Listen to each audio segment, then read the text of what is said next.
Bab 801. Mereka akan segera memasuki lautan iblis, Gio pun berujar dalam hati. Saatnya membuang ikan rendahan ini. Pada titik ini, pihak lain pasti bersembunyi di antara barang-barang penyimpanan.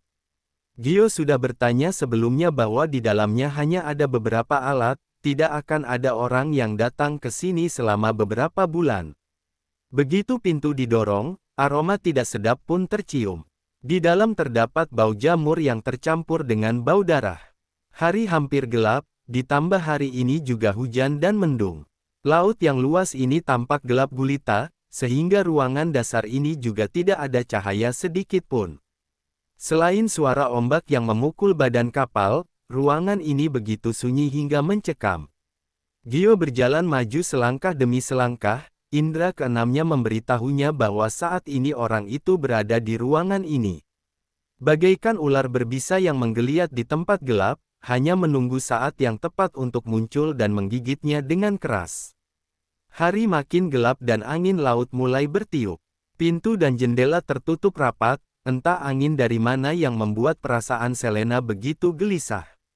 Dia mengangkat kepalanya untuk melihat keluar jendela sejenak. Angin laut berembus kencang, menimbulkan ombak besar di lautan. Mulai hari ini akan memasuki wilayah lautan iblis, lebih seperti iblis yang pemarah dibandingkan dengan perairan yang lembut sebelumnya. Ia membuka mulutnya lebar-lebar untuk menelan orang-orang dan kapal yang lewat. Ombak memukul badan kapal, menyebabkan tubuh kapal bergoyang dengan kuat. Ombak yang terkadang menggulung setinggi beberapa meter, membuat orang merasa takut.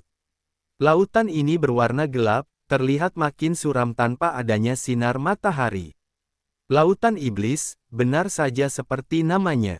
Selena berdiri di dekat jendela dengan resah. Dia melihat pemandangan di luar yang kemungkinan akan turun hujan. Jika hujan, situasi laut makin memburuk. Selena tidak bisa tidur atau makan dengan tenang saat memikirkan berlayar di lautan seperti ini selama puluhan jam ke depan. Ombak besar kembali menerpa, badan kapal pun bergoyang hebat. Selena hampir jatuh ke lantai kapal. Dia berputar-putar di dalam kamar beberapa kali, jadi ingin keluar untuk mencari Gio. Setidaknya dengan adanya Gio di sini membuatnya sedikit tenang. Dalam beberapa hari mereka berinteraksi, tidak terasa Selena bergantung pada Gio. Baru saja membuka pintu, sebelum keluar angin kencang masuk ke lorong, mendadak pintunya tertutup dengan keras. Kekuatan penghancur yang amat kuat hampir mengenai hidungnya.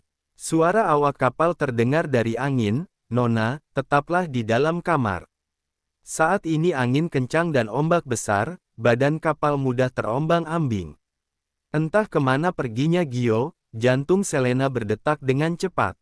Gio berjalan perlahan-lahan di ruang penyimpanan sambil memegang senter cahaya yang kuat. Sebagian besar cahaya yang dipancarkan oleh senter tersebut adalah alat-alat yang rusak. Debu beterbangan dalam cahaya senter, terdapat banyak sarang laba-laba di ujung dinding. Jaringan yang bening dan transparan pun bergoyang-goyang dalam keadaan tidak stabil. Seekor laba-laba besar turun perlahan pada jaring laba-laba. Pada saat yang sama, Gio tiba-tiba mengayunkan senter ke belakang. Di belakangnya ada seorang pria bertopeng sambil membawa pisau yang hanya berjarak 1 inci darinya. Reaksi Gio sangat cepat, cahaya terang pun mengganggu mata lawannya, menyebabkan gerakan lawan sedikit terganggu. Sementara itu, dia dengan keras menendang lawan. Dengan suara, brak, pria itu jatuh ke kotak peralatan, palu yang tergantung di dinding juga jatuh beberapa kali hingga menimbulkan debu. "Jangan bergerak." Cahaya terang langsung menusuk pria itu, lalu dengan cepat mengulurkan tangan untuk melindungi matanya, tubuhnya yang tinggi tampak. Sedikit kesepian di tengah reruntuhan. Gio baru melihat pria itu dengan saksama, hingga melihat topeng itu. Ekspresi Gio pun berubah. "Kamu." Bab 802. Pemilik topeng ini adalah George, yang memandang pria yang tegap di depannya dengan mata yang menyipit. Dia ada kemiripan dengan Gordon, tetapi tubuh Gordon lebih besar dari pria ini. Matanya tertuju pada wajah Gio, wajah biasa-biasa saja yang belum pernah dia lihat sebelumnya. Apakah orang ini datang bukan untuk membunuhnya? Kamu mengenalku? Ya, benar suara ini. Gio melangkah beberapa langkah ke depan, lalu mengulurkan tangan untuk meraih kerah George. Tatapannya begitu dingin saat berujar, katakan, kok bisa kamu ada di sini? Sikap orang ini membuat George merasa aneh. Jika pria ini adalah orang-orang yang mengejarnya, pasti kepalanya sudah pecah, mana mungkin bertanya mengenai hal-hal omong kosong ini. Siapa sebenarnya pria ini? Tendangan yang baru saja dilakukan oleh Gio tepat mengenai luka di tubuhnya, menyebabkan luka tersebut terbuka kembali dan darah segar mengalir membasahi pakaiannya. Belum sempat Gio mendorong lebih jauh, suara ketakutan awak kapal terdengar di lorong bajak laut. Ada bajak laut, ada kilatan dingin di mata Gio. Apa dia benar-benar akan bertemu dengan mereka? Sekumpulan sampah ini. Kemudian di luar terdengar suara kru kapal yang berlari cepat. Meski mereka adalah kapal kargo biasa, untuk berjaga-jaga, mereka masih melengkapi kapal dengan beberapa meriam air dan senjata. Beberapa tahun yang lalu, saat situasi di laut sangat kacau, setiap orang memiliki cara bertahan hidup mereka sendiri demi bertahan hidup. Setelah beberapa tahun, akhirnya ada hari-hari yang tenang. Namun, hari ini mereka kembali bertemu bajak laut. Gio segera mengikat George dan melemparkannya ke samping, patuhlah. Setelah berkata demikian, dia melangkah lebar keluar. Apapun tujuan George, dia pasti tidak akan melukai Selena, ancaman bajak laut jauh lebih kecil. Kini pikiran George penuh dengan dua anak itu. Sialan, bagaimana bajak laut bisa muncul pada saat yang genting ini? Saat ini Paman Mike sedang senang bermain dengan dua anak kecil di dalam ruangan. Dia menyadari bahwa kedua anak ini meski masih sangat muda, mereka memiliki kecerdasan yang cukup tinggi, juga memiliki kedewasaan yang sangat matang dan jauh melampaui anak-anak seumur mereka. Jenius. Raffi, kamu benar-benar jenius. Paman Mike awalnya hanya ingin mengajari Raffi bermain catur untuk menghabiskan waktu, tidak disangka Raffi dengan cepat menguasainya, bahkan mampu menguasai lebih jauh dari hal yang sama. Dalam waktu beberapa hari saja, dia tidak bisa mengalahkan seorang anak yang belum genap 3 tahun. Jika ini tersebar, pasti akan menjadi bahan tertawaan orang-orang. Sedangkan Luna, meskipun dia tidak suka bermain catur, dia suka mengutak-atik komputer Paman Mike. Anak sebaya mereka bahkan belum mengenal 1 2 3, tetapi kedua anak ini sudah mengenal semua huruf biasa. Raffi baru mengeluarkan meriam ganda diarahkan ke menteri, dan ada benteng yang menghalanginya di bawah. Mau mengambil langkah apapun, sama saja dengan kalah, permainan ini hanya berlangsung kurang dari 5 menit. Paman Mike sangat bersemangat. Jika anak ini dikirim untuk belajar sistem, dia pasti akan sukses di masa depan. Belum lama setelah dia mengganggu Raffi untuk terus bermain, terdengar suara gaduh dari luar. Kapten, gawat, ada bajak laut. Dengan suara, brak, pintu didorong oleh seorang kru muda dengan kepala berkeringat sedang berdiri di pintu. Dia tidak pernah mengalami situasi seperti ini sebelumnya, karena dia baru saja bergabung dengan kapal dan selalu hidup dalam kedamaian dan kesejahteraan. Senyum di wajah Pak Mike segera menghilang. Takut apa, kamu hampir kencing di celana, yang seharusnya datang nggak bisa dihindari. Dia meletakkan bidak menteri di tangannya. Dia mengulurkan tangan untuk mengelus kepala kedua anak itu. Kalian menurutlah, tetap berada di sini. Jangan sampai keluar. Kakek akan melindungi kalian. Jangan pergi, kata Luna dengan cemas sambil menarik ujung bajunya. Anak bodoh, aku ini kapten, aku harus bertanggung jawab atas kruku. Jangan takut, kakek janji akan membawa kalian ke daratan. Bab 803. Paman Mike tidak punya waktu untuk memberikan penjelasan lebih lanjut kepada mereka, dia pun berdiri dan pergi. Luna dengan khawatir melihat Raffi, tetapi Raffi tidak melihatnya, melainkan menatap bidak terakhir yang diletakkan oleh Paman Mike di atas papan catur. Meskipun tahu ada meriam ganda di depan, Paman Mike tetap melangkah maju. Putaran ini, mau bagaimana cara bermainnya, tetap akan kalah. Kakak, bajak laut adalah kata yang pernah Raffi dengar dari George. Mereka adalah makhluk jahat yang tidak berperi kemanusiaan, namun menyamar sebagai manusia. Demi merebut sumber daya, mereka melakukan segala kejahatan dan menjadi penguasa di laut. Kapal pengangkut bahan tambang ini tentu menjadi objek yang mereka awasi. Mungkin kali ini kakek Mike menghadapi masalah besar. Raffi hanya tahu bahaya, tetapi tidak berkemampuan untuk mencegah bahaya. Yang bisa dia lakukan adalah segera mencari George dan memintanya untuk membawa mereka pergi sebelum hal itu terjadi. Anak yang baru berusia 2 tahun lebih sudah paham apa artinya hidup dan mati. Mereka tidak tahu alasan hidup mereka. Seperti semut, meski hidup mereka tidak menyenangkan, mereka hanya bisa terus maju. Setidaknya mereka belum menyalakan dupa di makam ibu.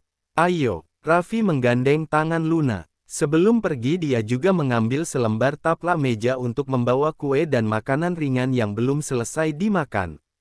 Dia mengikatnya dengan 2 simpul dan menggantungkannya di lehernya sendiri. Meski usia mereka masih muda, mereka sudah memiliki pengalaman yang cukup dalam hal melarikan diri. Luna dan dia saling memahami, jadi sudah tahu apa yang dimaksud Raffi. Tapi kakek, kita cari ayah, ucap Raffi dengan tampak tenang. Di kapal ini, hanya George yang bisa membawa mereka keluar dari kesulitan. 2 anak kecil membuka pintu dan melihat para kru kapal yang sedang berkumpul. Dari jauh terlihat sebuah kapal besar yang bersinar di malam hari, bendera di atas kapal berkibar mengikuti angin. Tanpa teropong, ditambah dengan cahaya yang redup, keduanya juga tidak bisa melihat dengan jelas apa tanda itu. Keduanya tidak memedulikan hal ini, mereka memanfaatkan kerumunan untuk segera mencari George. Namun, belum lama mereka pergi, bajak laut tanpa mengindahkan etika perang mendadak melepaskan tembakan pada kapal tanpa peringatan apapun. Duar, terdengar suara dentuman beberapa kali yang memekakkan telinga. Kemudian, tubuh kapal berguncang hebat. 2 anak itu pun terlempar keluar tanpa persiapan. Awalnya mereka berada di tepi kapal. Karena tubuh mereka kecil, guncangan ini langsung melemparkan Luna keluar dari celah pagar. Luna, Raffi dengan cepat menangkap Luna.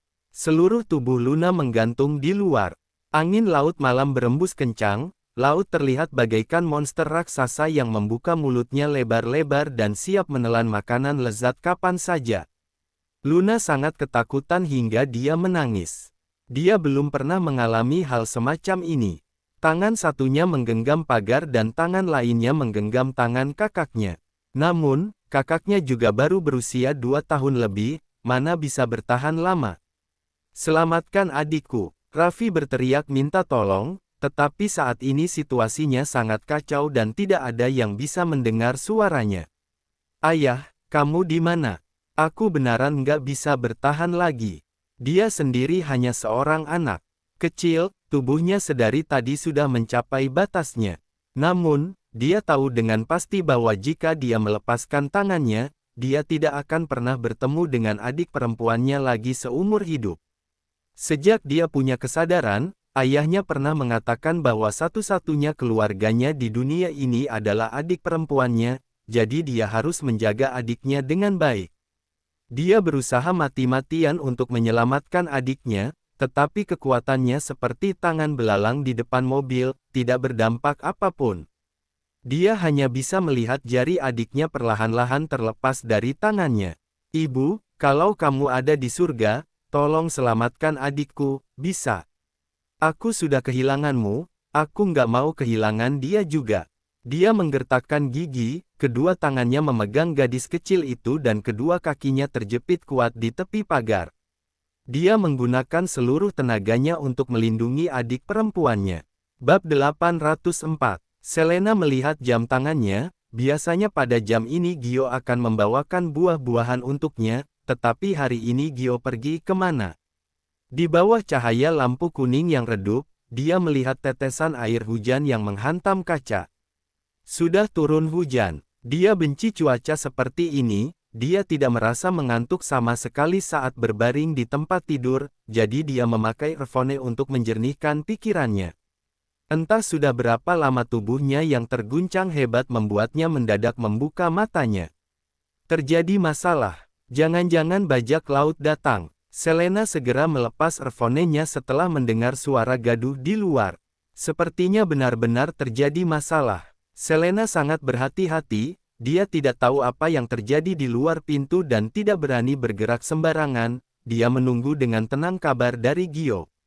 Namun, Gio tidak segera masuk seperti yang Selena harapkan. Selena tidak bisa menahan perasaan gugupnya, kemudian lebih dulu mendorong pintu dan langsung menerobos keluar.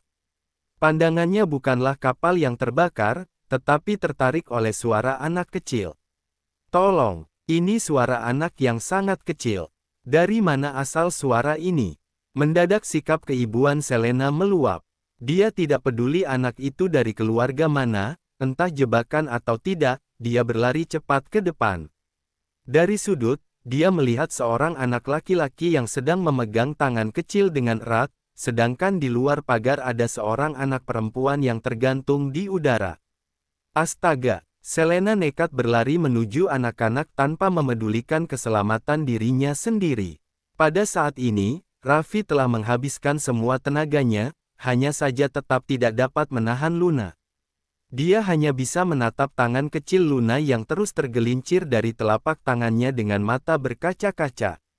Kakak, enggak, jangan. Pada saat yang sama ketika Luna hampir jatuh, tangan besar yang muncul di udara menangkap tangannya dan mencegah tubuhnya agar tidak jatuh. Raffi terkejut saat melihat wanita yang baru saja muncul di sampingnya mengenakan piyama. Setengah tubuhnya menjulur keluar pagar, tubuhnya sangat kurus, terutama tangan yang menahan Luna benar-benar seperti kulit dan tulang. Selena merasa lega, untung saja dia berhasil mengejar. Gadis kecil itu menundukkan kepala, tubuhnya bergoyang-goyang di udara dengan air mata yang bercucuran.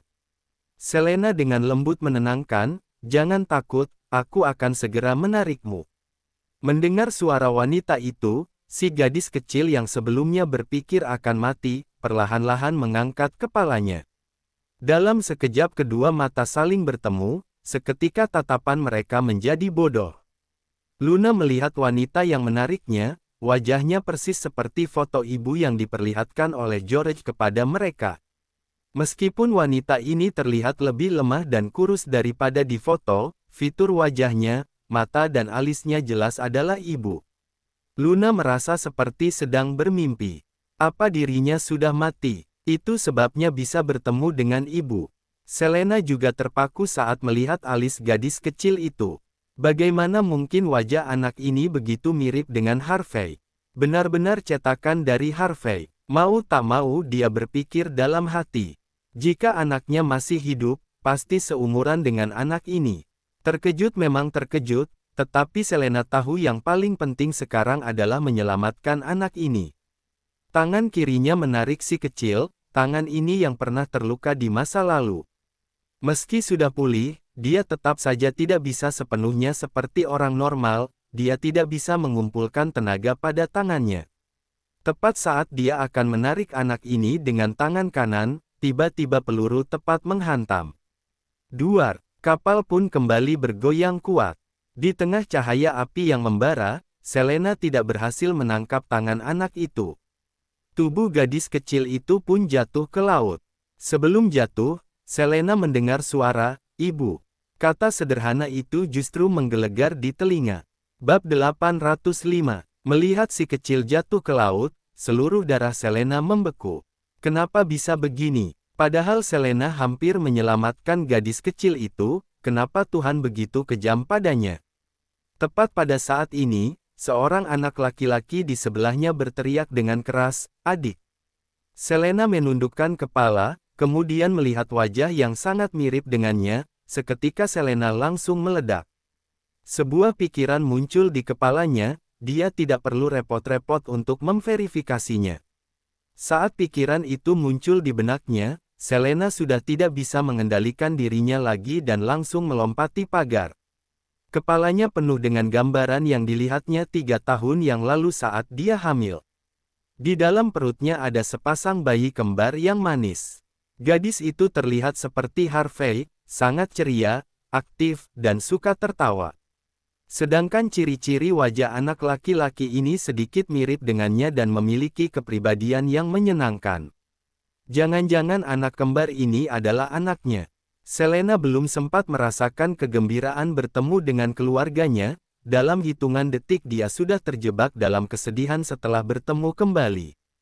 Dia menuju ke arah gadis kecil itu tanpa memedulikan apapun. "Sayang, apa kamu tahu? Ibu sudah sangat lama merindukanmu.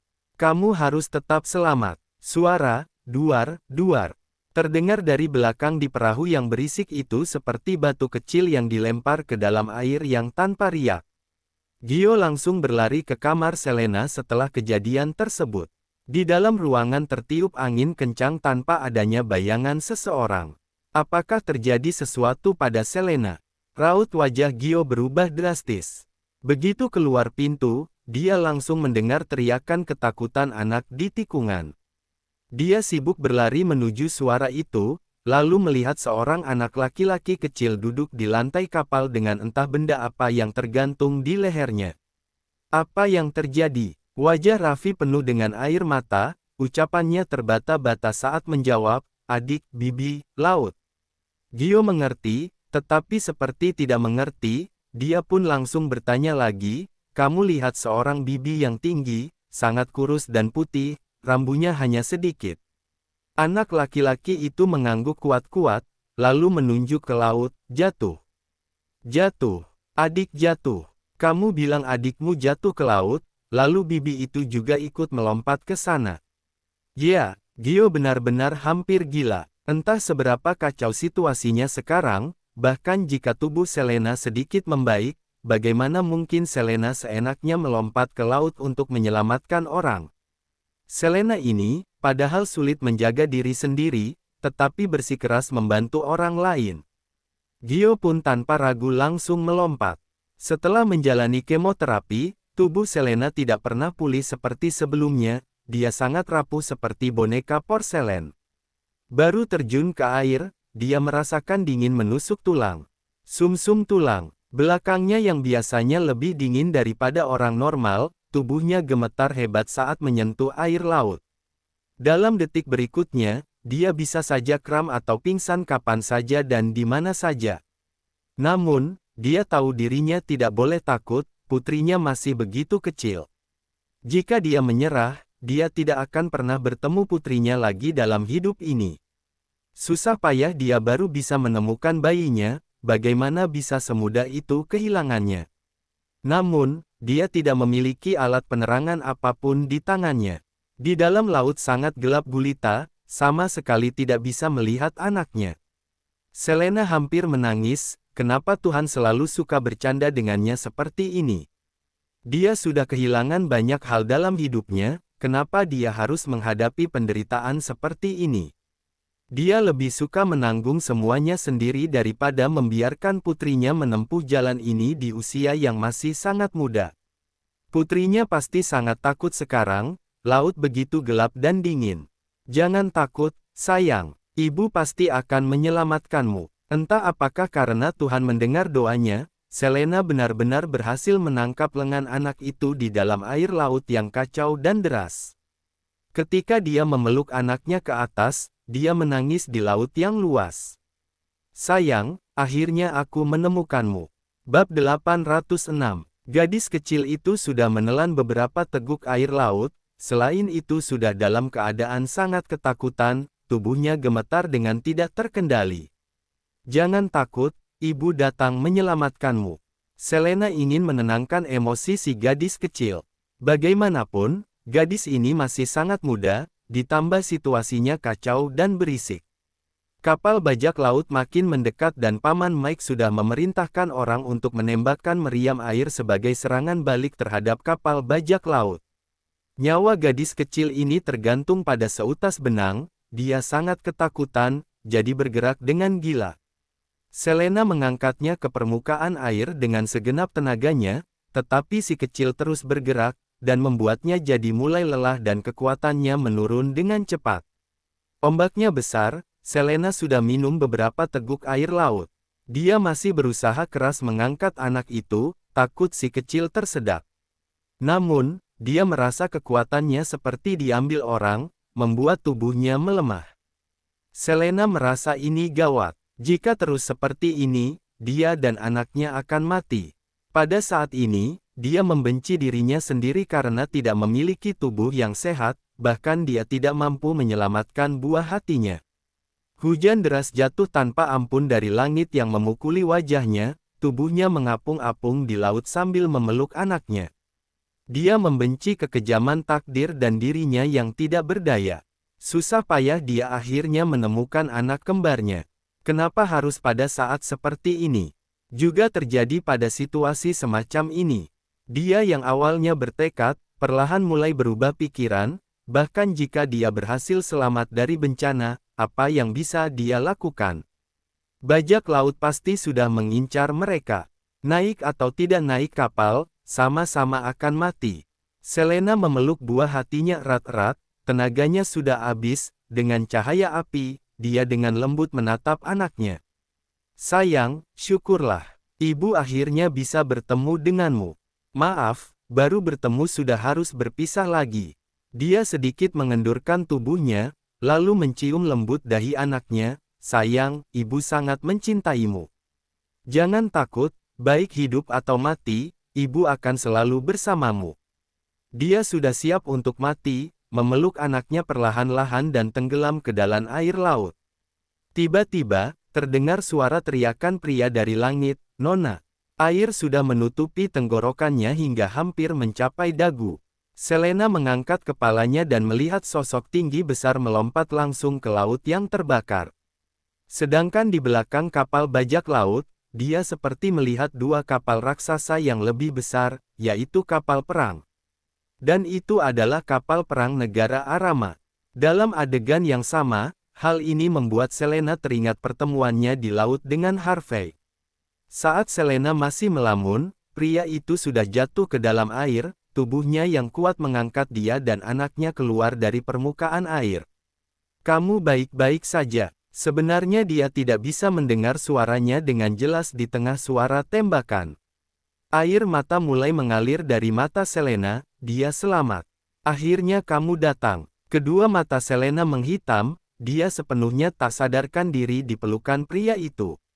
Pandangan Gio tertuju pada wajah Selena dan anak ini. Gadis kecil ini, juga anak laki-laki yang tadi. Dia juga seperti menyadari sesuatu. Seketika matanya berbinar dengan sukacita yang luar biasa. Dengan adanya dukungan kapal perang, para perompak dihajar sampai terguling-guling, bahkan sebelum mereka naik ke kapal, mereka sudah terpecah belah. Selena hanya pingsan sebentar, kesadaran meminta pertolongan membuatnya bangun dari tidur dengan cepat. Kemanapun dia memandang, hal pertama yang dia lihat adalah tubuh Gio yang basah kuyup. "Nona, bagaimana keadaanmu? Kamu, anak itu." Selena memegang erat lengan Gio dan bertanya, "Di mana gadis kecil itu? Dia masih hidup atau mati?" Bersambung ke bab 807. Terima kasih.